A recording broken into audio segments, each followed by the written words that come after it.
Bangladesh south Africa সফরের খবর। এই সাউথ আফ্রিকাতে বাংলাদেশ দুটা দল এখন সফর করতেছে, একটা হইলো এই দল আর একটা হইলো ইমেজিং দল। এখন এই দল 122 রানে অল আউট হয়ে গেছে গতকালকে।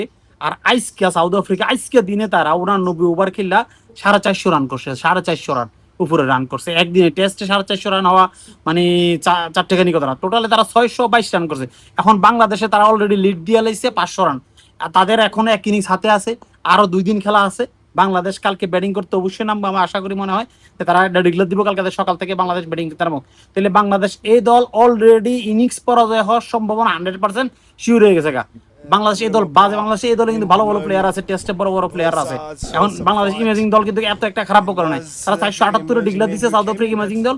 বাংলাদেশ কিন্তু ভালোই ব্যাটিং করতেছে, আজকের দিনটা তারা শেষ করছে। এখন কালকে সকালে আবার তারা ব্যাটিং করবো। বাংলাদেশ 2 উইকেট গেছে আজকে, 2 উইকেট গেছে, 142 রান 140 খেলতে আমার রানটা করছে।